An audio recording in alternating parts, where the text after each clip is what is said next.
स्वागत है आपका हमारे YouTube चैनल में।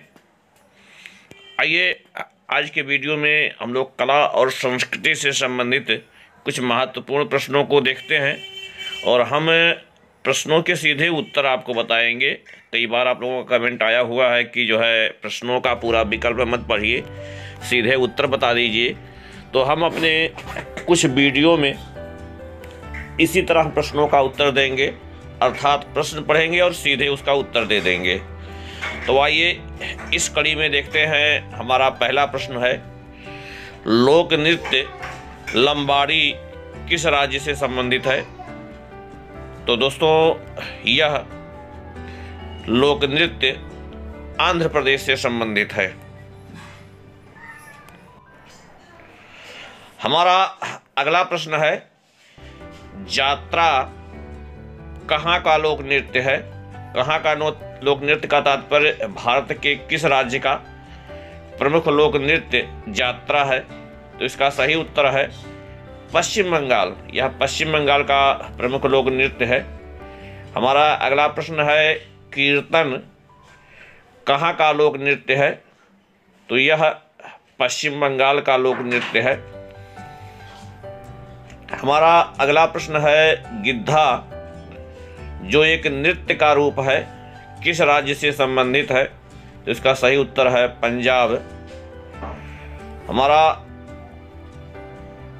अगला प्रश्न है, आदि शंकराचार्य का जन्म कहाँ हुआ?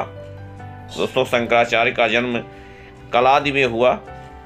ये प्रश्न रिपीट हुआ है। अगला प्रश्न देखते हैं, इस्लाम धर्म के प्रवर्तक मोहम्मद साहब का जन्म कहाँ हुआ था? तो मोहम्मद साहब का दोस्तों जन्म मक्का में हुआ था और मक्का से जब मोहम्मद साहब मदीना गए थे, इसी को हिजरत बोलते हैं या हिजरी संवत की शुरुआत होती है जो इस्लामिक संवत है। हमारा अगला प्रश्न है, सबसे प्राचीन वाद्य यंत्र कौन सा है?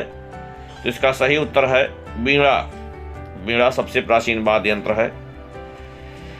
हमारा अगला प्रश्न है, निम्नलिखित में से कौन अन्य समूह से मेल नहीं खाता? तो ये जो चार विकल्प है इसमें हारमोनियम जो है ये इन सब से मेल नहीं खाता है, क्योंकि बाकी तीनों में जो है वो लगे होते हैं, तार लगे होते हैं ना, उसी को तंतु वाद्य यंत्र बोलते हैं, लेकिन हारमोनियम में ऐसा नहीं होता है। हमारा देखिए अगला प्रश्न वैसे ही है कि निम्नलिखित में से कौन सा वाद्य यंत्र बिना तार का होता है? तो इसका सही उत्तर है ट्रम्पेट। ट्रम्पेट इसको बोलते हैं।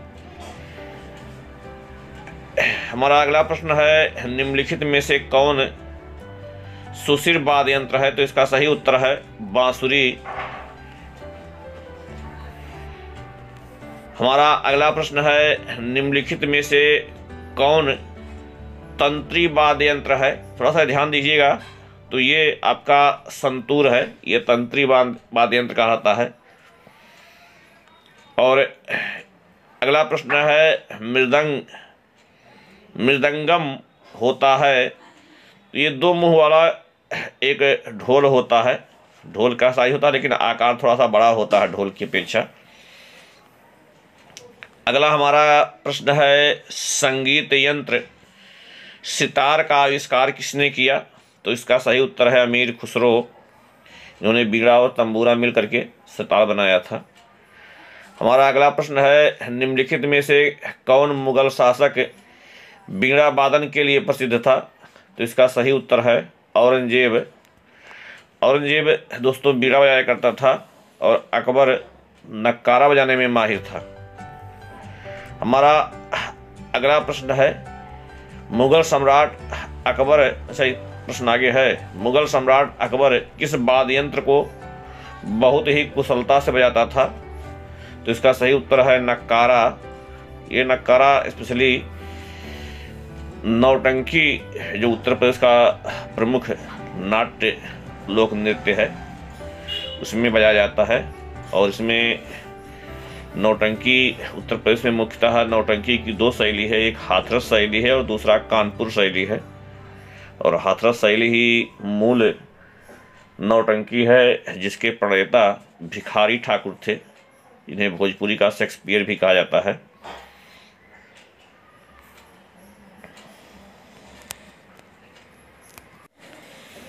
हमारा अगला प्रश्न है, उस्ताद बिस्मिल्लाह खां किस वाद्य यंत्र को बजाते थे? तो इसका सही उत्तर है शहनाई।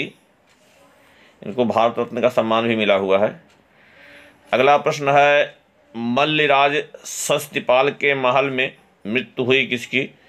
तो ये महावीर स्वामी की हुई थी, मल्लिराज सस्तिपाल के दरबार में।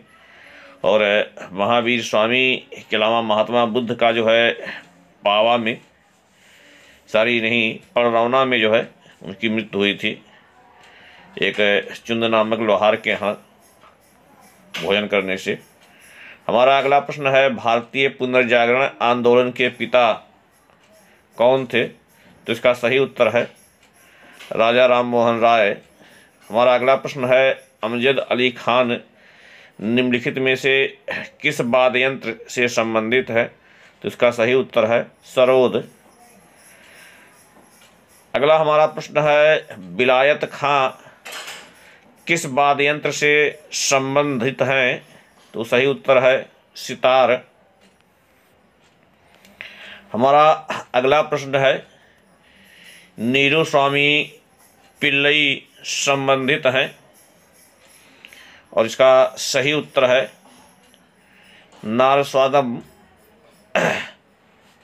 नादस्वरम है।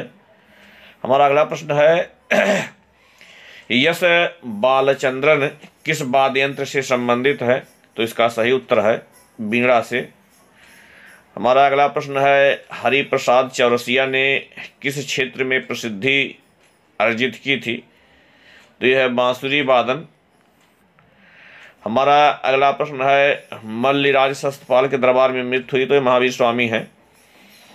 हमारा अगला प्रश्न है, भगवत धर्म के प्रवर्तक कौन थे? तो इसका सही उत्तर है भगवान कृष्ण। हमारा अगला प्रश्न है, जैन धर्म के प्रवर्तक कौन माने जाते हैं? तो इसका सही उत्तर है ऋषभ महावीर स्वामी। असल में अगर हम लोग देखें तो जैन धर्म के 24 तीर्थंकर हुए, और इस जैन धर्म के जो पहले तीर्थंकर थे वो ऋषभ देव थे। लेकिन जैन धर्म के वास्तविक संस्थापक 24वें तीर्थंकर महावीर स्वामी थे। और जैन धर्म के जो पहले तीर्थंकर ऋषभ देव थे, इनको अनैतिहासिक तीर्थंकर भी कहा जाता है।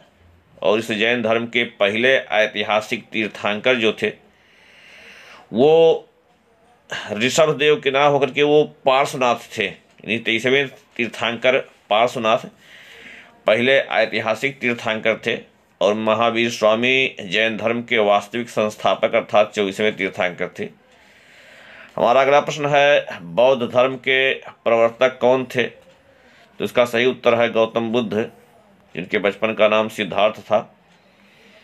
हमारा अगला प्रश्न है, सिख धर्म के प्रवर्तक कौन थे? तो इसका सही उत्तर है गुरु नानक देव। हमारा अगला प्रश्न है, पारसी धर्म के संस्थापक कौन थे? तो इसका सही उत्तर है जोरेस्टर। हमारा अगला प्रश्न है, शिंतो धर्म किसके अनुयायियों का धर्म है? तो इसका सही उत्तर है मिकादो। तो दोस्तों, इस तरह से हमारे